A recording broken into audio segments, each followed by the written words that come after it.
and gentlemen, what is the point? The point is I joke about racism, because racism is a fucking joke. In our society, we are too hung up, too strung out over color, white, black, and otherwise. The bottom line is true intelligence transcends all color barriers. Just like true asininity transcends all color barriers. That's right, you can find an asshole in any group.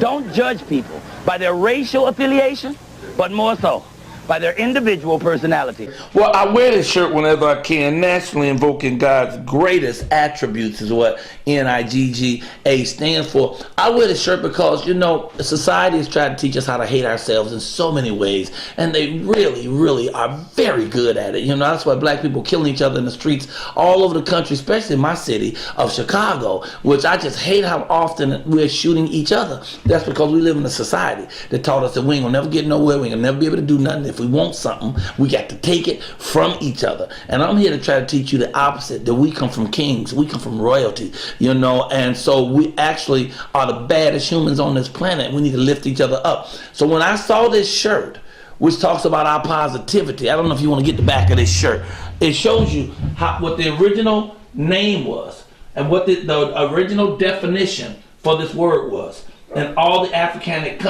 countries and continents, what it meant initially.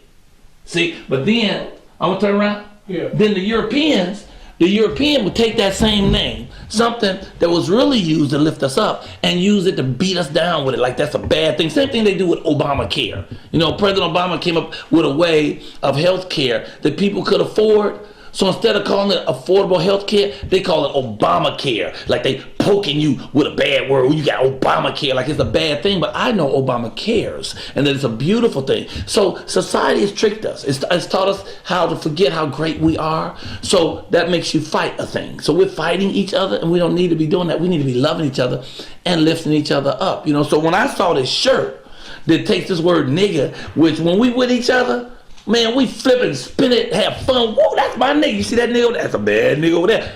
But other folks will say it to you like it's something bad, you know, civil rights, man. I've been through civil rights. You shouldn't say nigga, that hold us down. A thing can't hold you down unless you give it power over you. And you only give it power over you when you let it hurt you. You can't hurt me by calling me no nigga. But if you white and you do it, I'm going to punch you in your face because I know you're trying to be disrespectful. You know, so that's when I wear this shirt. I try to wear it as often as I can. I try to wear it around as many white folks as I can. And I love it when they ask me what it means because I break it down for them. What do I do to keep my comedy so fresh after all these years being a bit? I steal as much other people's shit as I can. No, you know, to be current, you just have to be alive, man. All you do is pay attention. The comedy writes itself. You know, like for instance, it's like the wrong people die while the wrong people live. Like how can Prince be dead and Trump's bitch ass is still alive? So the comedy writes itself. You don't even have to write it. All you have to do is just keep breathing, just keep looking around, you know, and you'll see it. It's pretty easy.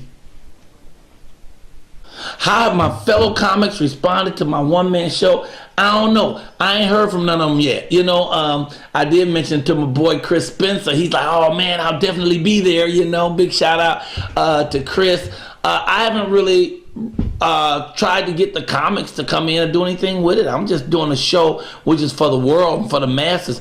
That would be great if they come out. Robert Townsend said he's definitely going to be there, you know, because the first show, man, it's gonna be bananas. A lot of people from the industry is coming, and hopefully a lot of comics will come, but I'm not here to perform for the comics. They too tough, they too difficult. I'm trying to get the regular folk, you know, so that way I can make them laugh a little bit more, sell them a book, you know, or CD or DVD. And remember, folks, I am hireable. I do weddings, divorces, Passover, hangover. I do a party in the phone booth if you promise to call, baby. Call me. I'm ready to work. This one-man show is definitely going to be on HBO or Showtime. You know, but after we do about 30 cities, we're going to do 100 cities. And around the 30th city, like I am shooting the show on the third show. The third show is at 8 p.m. on Saturday. I'm shooting that with a 3-camera shoot. But since it's only my third show, I might not get all the kinks out yet. So I'm going to wait till about the 30th, 35th show, and then we will be shooting it for national broadcast. Absolutely. I mean, my goal really is to go to Broadway with it, so Let's see what happens. My projects are so strong. First of all, not only are we doing these books, I have a third book that's coming out, you know, and like this book, the first one I do want to say, funny thing happened on the way to the White House. I knocked on the door and a brother answered. It really illustrates how great this man was. When he first got in office, everybody loved him. Families loved him. The children of every color loved him. But look, once he got in office, they tried to tear the White House in half before they let that brother succeed. But this President Obama on both sides of the White House, pushing it right back together. And down the bottom, them the collard greens, Michelle grew at the White House garden. Oh, he a cold brother, and Michelle's a cold sister. And we're not going to see another president get this opportunity, a black man, in this country for a while. Oh, they might bring in an Uncle Tom like Ben Carson, but they're not going to bring in no real black person to be in any position of power. So we need to celebrate him, hold him up, tell our kids and our grandkids, okay? The second book, as you know, this is more about my life. Miss Innocent Goes to Cool School and other silly stuff. It talks about my addiction and my survival from that. It talks about comedy. It talks about racism. It talks about love. My third book comes out in another month. It's called Michael Goes Motivational. That's why I'm trying to do motivational speaking, and not trying, but I'm doing motivational speaking from a comedic platform. Those three are the projects.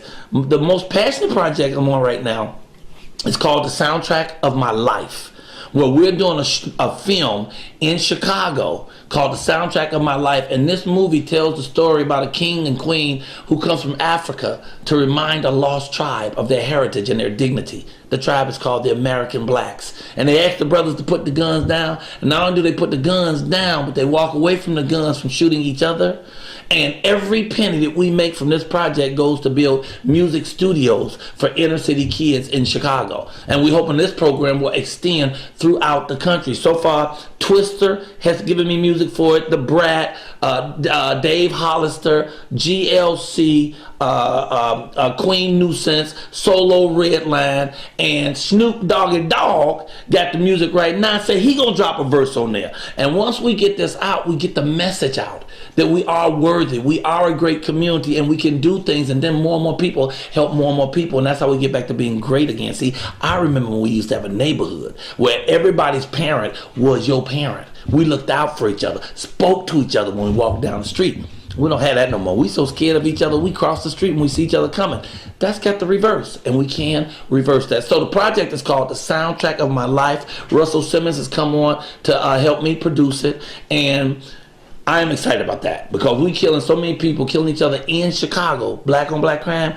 I can't stand the pressure no more. And I'm from Chicago, the projects, Robert Taylor Home, 4352 South State Apartment, 909. I will be from the projects for life, no matter where my other homes are, you know. So those are a few of my projects. Also, people who know me probably know me from Venice Beach. You asking me about him? I already married, motherfucker. I thought you trying to pick me up. What you want?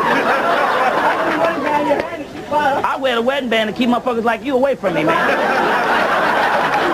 Why you all in my business and shit? I don't be fucking around on your job. That's right. I ain't asked you shit, though, did I? Did I? See, you over there talking shit, and I'm talking shit, and the only difference is, when it's all over, I get paid. Fuck you.